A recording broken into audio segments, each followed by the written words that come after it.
I still remember the way he smelled that morning. A strange mix of coffee, old books, and the cedarwood cologne he always wore. The sun was barely rising, painting golden streaks across our bedroom wall, and he stood by the window, quietly staring out like he always did when something was on his mind. But he didn't say a word. His name was Aaron, my boyfriend of 4 years, my best friend for nearly a decade, and the man I thought I would grow old with. We had plans, real plans. We talked about moving to Portland, starting a family, maybe even opening our own little bookstore cafe. All of that felt within reach. Until it wasn't. That morning I left for work around 8 a.m. I kissed him on the cheek, said something like, "I'll be back early tonight," and he nodded. He didn't say goodbye. Not even a small "see you later." It bothered me for a moment, but I brushed it off. Maybe he was just tired or deep in thought. I never saw him again after that. When I returned home that evening, the apartment was quiet. Too quiet. The coffee mug he had been holding was gone. So was his coat. At first, I assumed he went for a walk or to grab groceries. But as the hours passed and midnight approached, the silence grew heavier. His phone went straight to voicemail. His social media accounts hadn't been touched. Called his friends. No one had heard from him. Not a single person. By morning, panic set in. I filed a missing person report. I plastered the neighborhood with flyers. I even drove to his parents' place 2 states away, hoping he might have gone there. Nothing. They were just as stunned as I was. He was happy, they said. He seemed fine. The police did what they could, ran his phone records, checked hospitals and shelters, but there was no sign of him. It was as if he had vanished into thin air. At first, I refused to believe he had left me. Didn't make sense. There was no fight, no argument, no visible struggle. He had left behind all his belongings. His books, his guitar, even the old pair of sneakers he refused to throw away. Who disappears like that? I went through every possible scenario in my mind. Maybe he had a mental breakdown. Maybe he was kidnapped. Maybe, just maybe, he had died and I would one day get a call from a morgue or hospital. But no call ever came. After a few months, people began treating it like a breakup. They told me to move on, that he clearly chose to leave, that maybe he wasn't who I thought he was. But I refused to accept that. I knew him. Aaron wasn't the kind of man who'd vanish without saying a word. He would have told me. He would have written something. Anything. Grief is strange when there's no body, no answer, no closure. You feel guilty for hoping and even guiltier for losing hope. I held on to his things for years. His books remained untouched on our shelf. His jacket hung by the door until it started to smell of dust and time. Every birthday, every New Year's Eve, every random Tuesday I thought of him. Wondered where he was. If he was okay. If he even remembered me. 10 years passed. 10 years of aching silence, of unanswered questions, of looking over my shoulder every time someone with dark hair walked by. Dated again. I even got engaged once. But I couldn't bring myself to marry a man when a part of me still believed Aaron might walk through the door. And then, one rainy Thursday in October, it happened. A letter arrived. No return address. No stamp. Just my name written in careful, familiar handwriting. It was him. I stared at the envelope for at least 5 minutes before I dared to touch it. It was slightly crumpled, as if it had been carried around in someone's pocket for a long time. The paper was off-white, and my name was written in handwriting I had memorized a lifetime ago. It was unmistakable. The A curled just like Aaron always did it. The way he looped his L in Lena. My hands trembled. My breath caught in my throat. I didn't open it right away. I pressed it to my chest. Cried.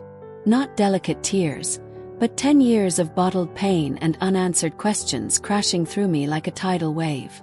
I slid down the wall of my kitchen and just sat there for a while, clutching that letter as if it might vanish if I blinked.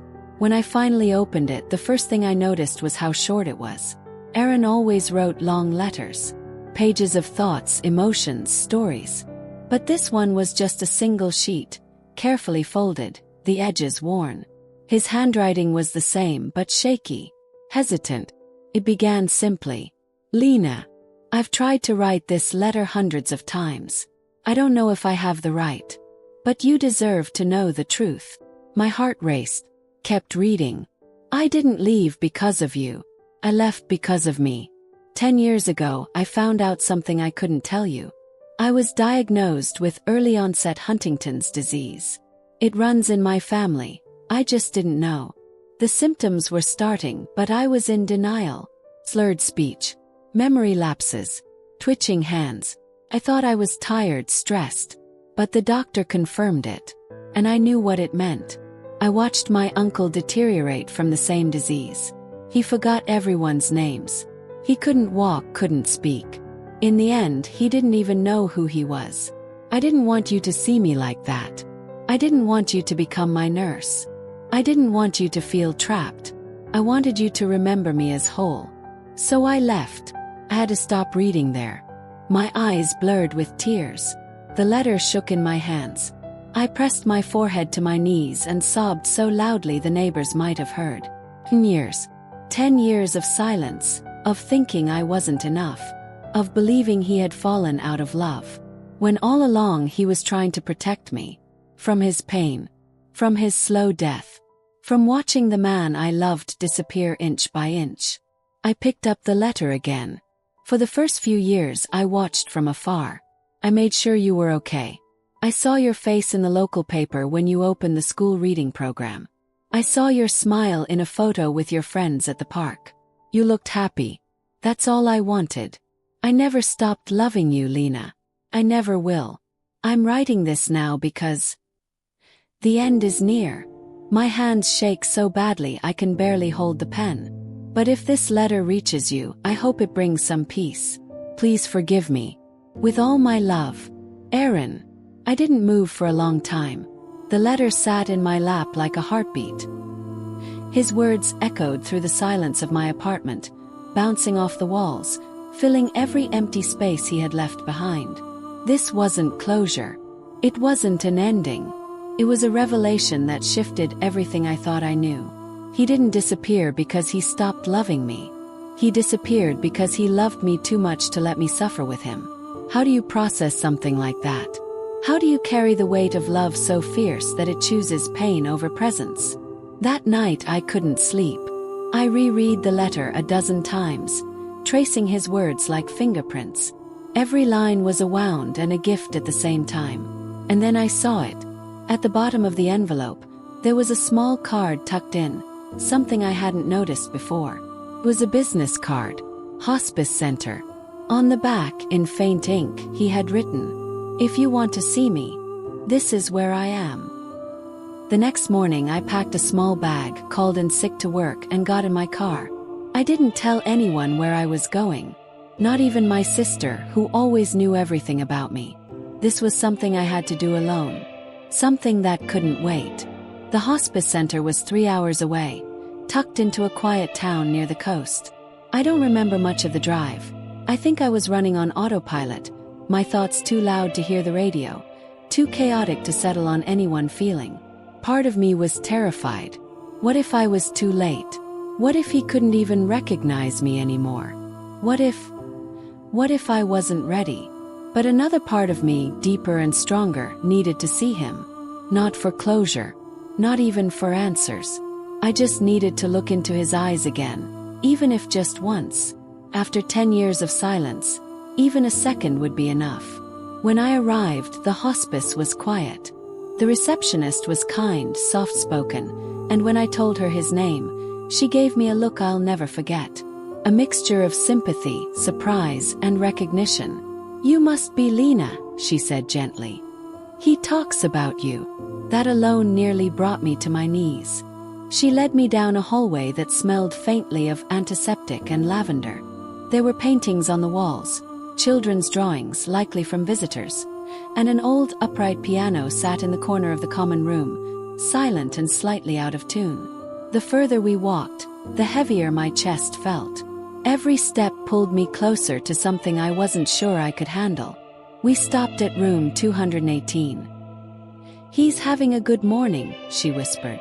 Go ahead. I pushed the door open slowly.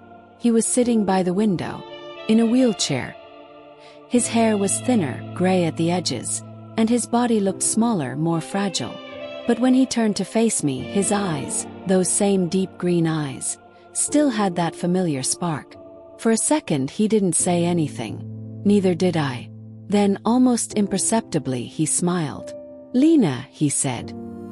His voice was raspy, slow, but the way he said my name shattered me.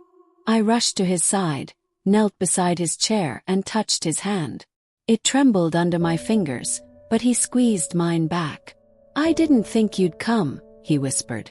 "I didn't know where to find you," I said, tears streaming down my face. "You should have told me." "I wanted to," he said. "So many times.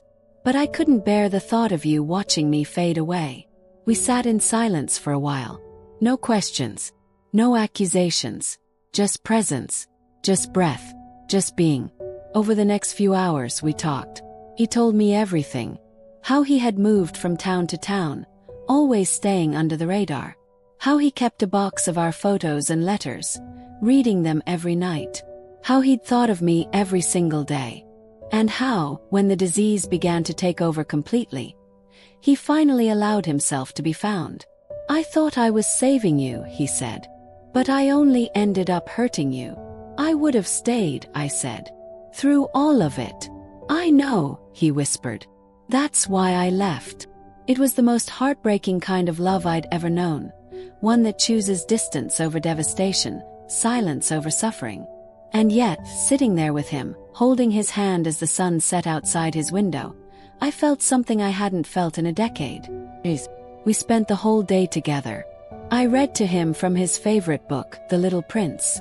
He fell asleep during the second chapter, but I kept reading anyway. I brushed the hair from his forehead, memorized every wrinkle, every soft breath.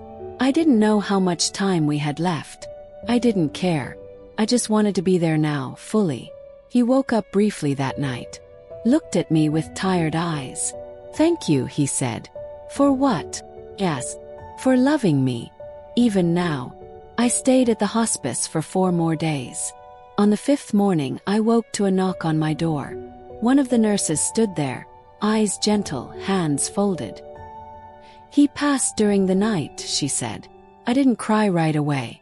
I just nodded, went to his room, and sat in the same chair I had before. The sun was rising again, just like it had the morning he left. But this time he was at peace. This time there was no silence between us, only everything that had finally been said. A week later, I held a small memorial for him by the sea. Just me, a few of his old books, and the letter he had written. I tossed rose petals into the ocean and whispered goodbye, not to a man who abandoned me, but to the man who loved me in the only way he thought he could. And every year since, I return to that same spot on the same date. Sometimes I bring flowers. Sometimes I bring a book. Sometimes I bring nothing at all. Just memories. And love. Always love.